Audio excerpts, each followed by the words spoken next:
온조왕은 백제의 시조로서 한강 유역에 백제를 건국했다. 생년이상 서기 28년 사망, 재위기간은 기원전 18년에서 28년 2월까지이다. 온조왕은 고구려를 건국한 주몽과 아내 소선호의 둘째 아들로 태어났다. 아버지 주몽은 북부여에서 탈출하여 고구려를 세울 당시 임신 중이었던 아내 예씨 부인과 헤어지게 되었는데, 예씨 부인에게 장차 아이가 장성하면 찾아오라는 말을 하고 헤어졌다. 주몽은 이후 졸본부여왕의 둘째 딸인 소선호와 결혼하여 비류와 온조를 낳았다. 기원전 19년 4월, 예씨 부인에게서 태어난 이복형 유리가 어머니 예씨와 함께 아버지 주몽을 찾아 고구려로 오자 주몽은 기뻐하며 유리를 태자로 책봉하였다.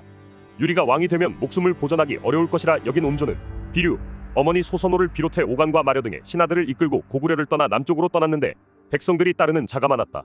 그들은 드디어 한산에 올라가 살 만한 곳을 바라보았다.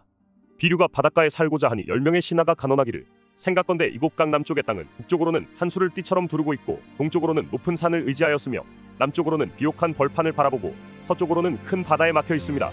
이렇게 하늘이 내려준 험준함과 지세의 이점은 얻기 어려운 형세이니 이곳에 도읍을 세우는 것이 좋지 않겠습니까? 라고 하였다. 그러나 비류는 듣지 않고 그 백성들을 나누어 미추홀로 돌아가 살았다. 온조는 강 남쪽의 위례성에 도읍을 정하고 10명의 신하를 보좌로 삼아 나라 이름을 힙제라 하였다. 비류는 미추홀의 땅이 습하고 물이 짜서 편안히 살 수가 없었다. 위례성으로 돌아와서 보니 도읍은 안정되고 백성들은 편안하고 태평함으로 마침내 부끄러워하고 후회하다가 죽었다. 그의 신하와 백성들은 모두 위례에 귀부하였다. 그 후 올 때 백성들이 즐거이 따랐다고 하여 국호를 백제로 고쳤다. 그 계통은 고구려와 더불어 부여에서 함께 나왔기 때문에 부여를 성시로 삼았다. 말갈과의 잦은 마찰. 건국 초기 백제는 북쪽의 말갈과 잦은 충돌이 있었다. 기원전 17년에는 말갈을 방어하기 위해 병장기를 수선하고 군량미를 쌓아놓는 등 전쟁을 대비했다. 1년 후 가을, 말갈이 백제를 침범하였는데 온조왕은 직접 군사들을 이끌고 나갔다. 온조는 말갈을 격파하고 적은 살아서 돌아간 자가 열에 한둘이었을 정도로 크게 승리했다.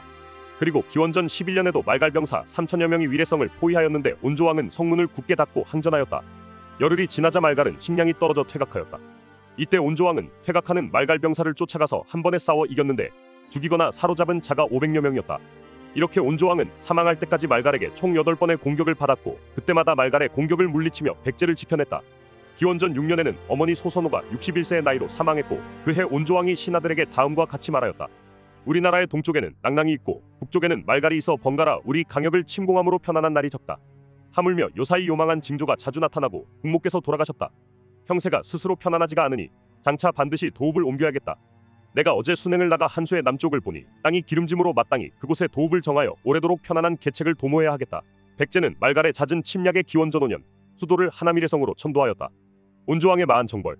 서기 6년 가을 7월 왕이 마한과의 국경선의 목책을 세우자 마한왕이 사신을 보내 나무라며 다음과 같이 말하였다.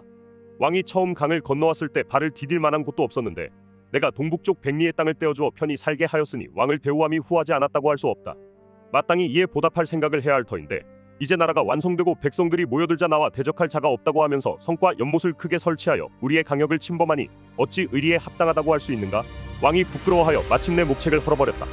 하지만 온조왕은 마한 정벌을 포기하지 않았다. 서기 8년 7월에는 마한이 점점 약해지고 윗사람과 아랫사람의 마음이 갈려 그 형세가 오래갈 수 없을 것 같다. 만일 마한이 남에게 병합된다면 입술이 없으면 이가 시리는 격이 될 것이니 후회하더라도 이미 늦을 것이다. 차라리 남보다 먼저 마한을 손에 넣어 훗날의 어려움을 면하는 편이 더 나을 것이다 라고 말하였다. 그리고 그해 10월에는 온조왕이 사냥을 간다고 말하면서 몰래 마한을 습격하였다. 온조왕은 마한의 수도를 점령하였지만 원산성과 금연성이 결사항전을 하였다.